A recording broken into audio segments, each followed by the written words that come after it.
Os golpes eram necessários? Foram super necessários. Passaram-se alguns dias desde que Ilia derrotou Charles Oliveira e se juntara à lista de lutadores que conquistaram títulos em 2 divisões de peso distintas, sendo ele o primeiro a fazer isso estando invicto. Existe algo que esse jovem não faça bem? As reações à sua vitória rapidamente surgiram, sendo a maioria encontrada nas redes sociais e na mídia. Foram positivas, ressaltando sua vitória, a sequência alcançada e o impacto que teve e terá nas artes marciais mistas. Claro, nem tudo na vida será perfeito. E daqui, da Espanha, um político criticou Ilia Topuria pelos golpes de martelo que ele desferiu sobre Charles. Após cair no chão devido aos golpes de Ilia, foi isso que ele disse. É isso que querem nos vender como o novo ídolo esportivo do país. Topuria pode vencer várias lutas e se tornar campeão duplo do UFC. Mas finalizar assim um cara já nocauteado, no chão, é não ter noção do que é honra. E disso ninguém me tira. Muitos de vocês que me seguem já perceberam que eu não sou um Topuria lover como muitos de vocês. Admiro suas conquistas e reconheço seu impacto super positivo no desenvolvimento do esporte. Mesmo assim, não o considero invencível ou que devamos aplaudir cegamente tudo que ele faz. Por exemplo, o curso de motivação para o sucesso a Lolados que ele lançou, pelo que entendi, ainda é uma cópia palavra por palavra de outro que você encontra de graça no YouTube. Me parece um tiro nas bolas. É como vender água de torneira engarrafada por 100 euros o litro. Sempre me incomodou um pouco quando políticos ou supostos jornalistas falam sobre as artes marciais mistas. Principalmente quando são completamente ignorantes sobre o assunto e frequentemente falam a partir de uma perspectiva totalmente negativa. Sempre é para acusar, apontar e criticar. Neste caso, o que está sendo criticado é que Charles já estava no chão inconsciente e ainda levou alguns golpes super desnecessários antes que o árbitro interviesse. Assim como fiz anteriormente com Edu, em outro vídeo que você encontra aqui. Hoje eu vim educar aqueles que acham que o que Topuria fez estava errado. Mas principalmente as pessoas como o deputado do Sumadas Não Podemos, Victor Égio, que é como uma fusão entre uma versão atrasada de Juan Ramón Rayo com o community manager de uma cooperativa de pão orgânico e a um jornalista esportivo Paco Grande, que sendo jornalista e ainda por cima de esportes, não consiga simplesmente buscar uma informação e criticar algo com propriedade.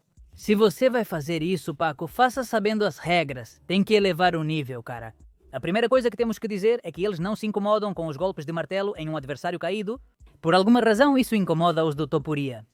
O Robocop Rodrigues nocauteou Hermansson naquela noite, com um golpe mais espetacular que o de Ilia, castigando seu oponente já caído. O míssil Terracara caiu seco no chão, sendo muito mais visível que o Charles. Mas vou explicar como faria um professor do ensino fundamental para tirá-los desse terrível obscurantismo em que vivem em relação às artes marciais mistas. O trabalho dele é monitorar de perto a condição dos lutadores. E uma vez que ele mesmo determina que um lutador está inconsciente, não pode se defender de forma inteligente ou está sofrendo dano excessivo. É ele quem intervém e interrompe a luta, não o lutador, em nenhum caso. Sim, existem árbitros que erram e outros que já pararam lutas tardiamente. Como este que permitiu essa barbaridade, quando todos na arena sabiam que essa luta tinha que ser interrompida antes. Infelizmente isso acontece. Felizmente isso ocorre cada vez menos e Mário nunca mais volta a trabalhar no UFC. Também há lutadores que percebem que a luta acabou e são eles que avisam o árbitro, e quando ele sai da dissociação é quando ele oficialmente para a luta. De fato, casos elegantes assim já ocorreram.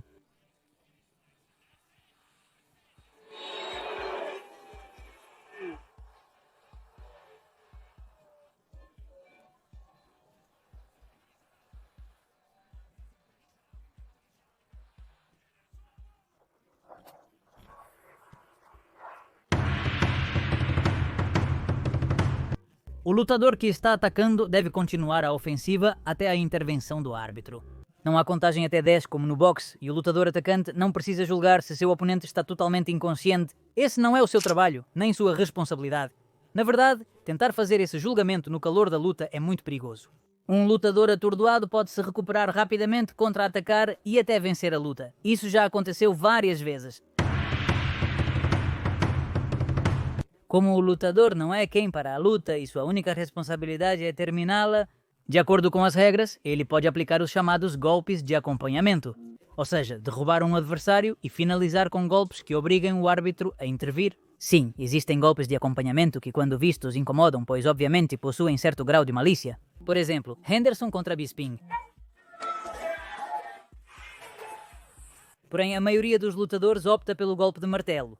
E a razão é porque não é particularmente lesivo para o rosto ou cabeça do seu adversário. Comparando com outros, como cotoveladas ou golpes diretos e carregados no rosto, a ideia é golpear várias vezes rapidamente para que o árbitro veja a inatividade defensiva do adversário e intervenha parando a luta. Muitos especialistas em ética esportiva que criticam a atitude de Topuria vão perguntar: por que isso é permitido se é tão brutal? Paradoxalmente, permitir os golpes de acompanhamento até a intervenção do árbitro é uma medida de segurança séria. Se os lutadores tivessem que adivinhar se o oponente está nocauteado, eles poderiam parar prematuramente e o oponente poderia se recuperar e acabar sofrendo mais dano do que o necessário. Se a luta se estender e eles perderem, ao continuar atacando, o lutador força a mão do árbitro para encerrar a luta de forma definitiva.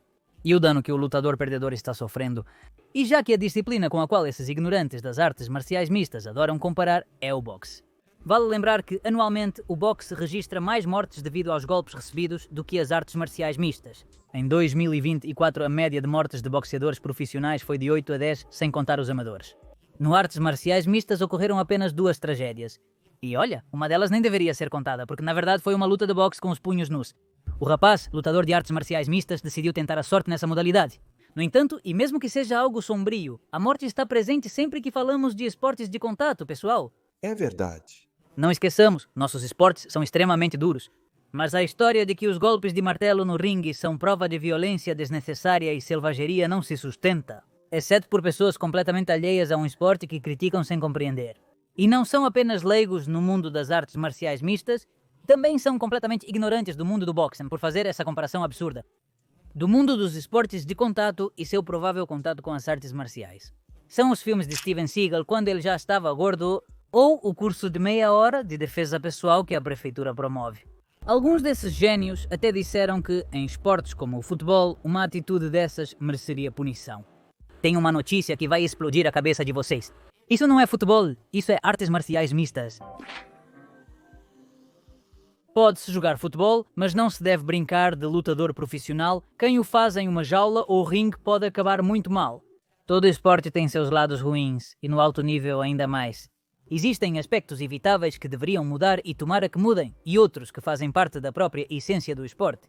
Sua exigência, risco e idiosincrasia. Nem tudo pode ser suavizado e nem tudo deve causar escândalo, porque cada disciplina tem sua própria lógica interna e quem a pratica sabe o que isso implica e a que está se expondo. Seja o jogador de futebol, o piloto, o boxeador ou o tenista, especialmente nos esportes de contato, é isso que mostramos na série As Dificuldades de Ser um Lutador Profissional. E deixando isso claro, então, foi certo o que Topuria fez? Sim, estava dentro do esperado para uma luta de artes marciais mistas. Há até um artigo de imprensa dizendo que a comissão atlética vai investigar e blá blá blá. Não há nada para investigar, gente. Nunca se puniu um lutador por algo assim, porque simplesmente não é passível de punição. E dizer isso é basicamente mentir para causar polêmica. Quem critica a atitude de Topuria parece não ter consciência do quanto já se avançou. No começo, você podia fazer isso em termos do que era possível. Nos anos 2000, isso também era possível no Japão. E sobre tudo isso, acho que falo na história de Helio Gracie e também falo sobre a ascensão e os movimentos do Ultimate Fighting Championship. Mas Victor Egio, que recebe do erário público mais de 52 mil euros por ano para defender causas muito importantes. E seguir docilmente a linha do seu partido, votando em tudo o que te mandam lá de cima, assim como fez aqui, sem critério, você propôs, em tom de brincadeira, instaurar como esporte o tiro ao faixão. Em vez do tiro ao pombo, vamos propor o tiro ao faixão. E consiste em lançar um deputado, um vereador do Vox, de uma colina de parapente, enquanto esses grandes esportistas praticam sua pontaria. Muito engraçado, claro. Nada violento atirar em quem pensa diferente de você, puro civismo parlamentar. E quando, graças ao seu partido, foi aprovada uma lei que colocou na rua mais de 1000 agressores sexuais violentos, nem uma palavra, nem escândalo, nem loinequis, nem discurso moralista de boteco. Mas claro, o preocupante, o realmente indignante. São 2 golpes regulamentares de um combate que você não viu, de um esporte que você não conhece e de um lutador que você despreza. Só faltava essa, e Paco Grande.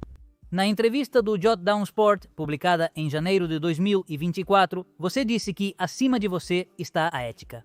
Que o mais importante para um jornalista é contar a verdade, informar com rigor e não cair no cópia e cola. Exatamente o contrário do que você fez aqui.